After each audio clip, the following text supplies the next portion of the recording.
Assalamualaikum warahmatullahi wabarakatuh. Perkenalkan, nama saya Muhammad Al-Jufri Rohani. Saya dari kelas 1A Diploma 3 Keperawatan Poltekkes Kemenkes Gorontalo. Pada video kali ini saya akan menjelaskan tentang patologi imun. Sebelumnya video ini saya buat dalam pemenuhan tugas di mata kuliah patofisiologi. Baik, langsung saja ke penjelasannya, yaitu patologi imun. Nah, patologi imun terbagi atas 3, yaitu yang pertama imunodefisiensi, terus ada autoimun, dan hipersensitivitas. Ya, kita mulai dari imunodefisiensi. Imunodefisiensi adalah keadaan di mana komponen sistem imun tidak dapat berfungsi secara normal. Gangguan imunodefisiensi dapat dibagi menjadi 2 golongan, yaitu imunodefisiensi primer atau kongenital dan imunodefisiensi sekunder atau imunodefisiensi didapat. Imunodefisiensi primer disebabkan oleh kelainan genetik pada satu atau lebih komponen sistem imun.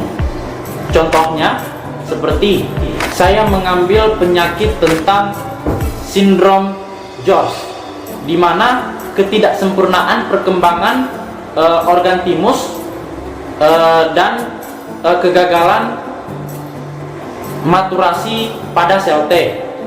Dampak klinisnya seperti rentan terhadap infeksi virus dan fungsi karena kegagalan sistem imunitas humoral.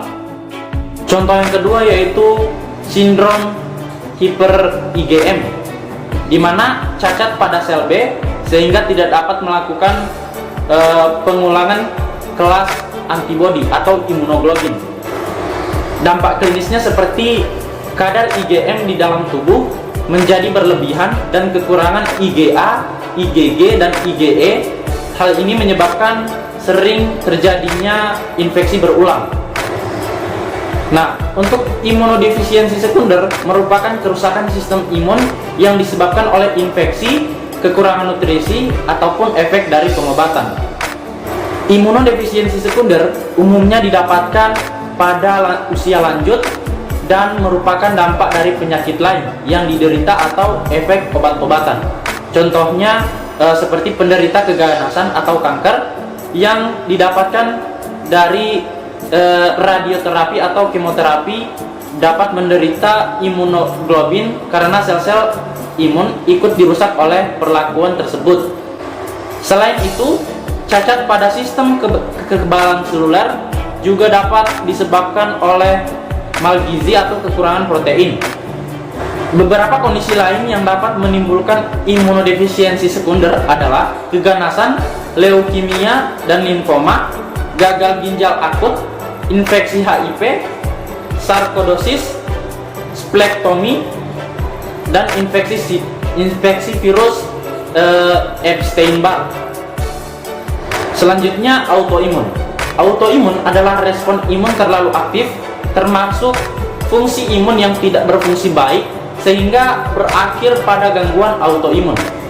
Sistem imun tidak mampu membedakan dengan tepat antara sel dan non-sel sehingga dapat menyerang bagian dari tubuh.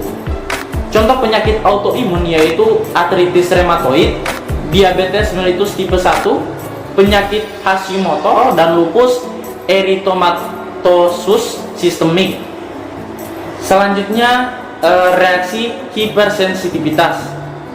Reaksi berlebihan tidak diinginkan karena terlalu sensitifnya respon imun atau merusak, menghasilkan ketidaknyamanan dan terkadang berakibat fatal yang dihasilkan oleh sistem imun. Reaksi hipersensitivitas dibagi menjadi 4 tipe.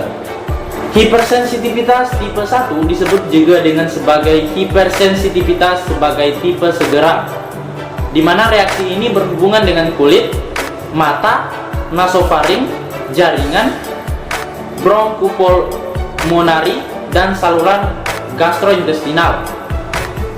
Reaksi ini dapat mengakibatkan gejala yang beragam, mulai dari ketidaknyamanan kecil sehingga kematian. Waktu reaksi berkisar antara 15-30 menit setelah terpapar antigen, tetapi terkadang juga dapat mengalami keterlambatan awal hingga 10-12 jam. Hipersensitivitas tipe 1 diperantarai oleh imunoglobin E atau IgE. Komponen seluler utama pada reaksi ini adalah sel mast atau basofil. Reaksi ini diperkuat dan dipengaruhi oleh trombosit, neutrofil, dan eosinofil.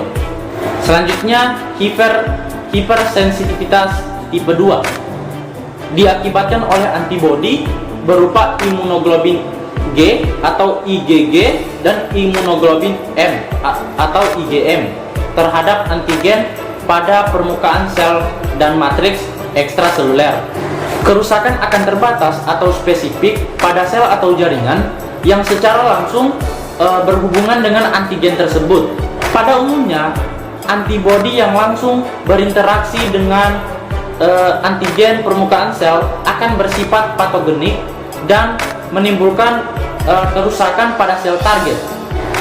Hipersensitivitas dapat melibatkan molekul komplemen beberapa tipe dari hipersensitivitas tipe 2, yaitu yang pertama ada pemphigus atau IgG bereaksi dengan senyawa interseluler di antara sel epidermal.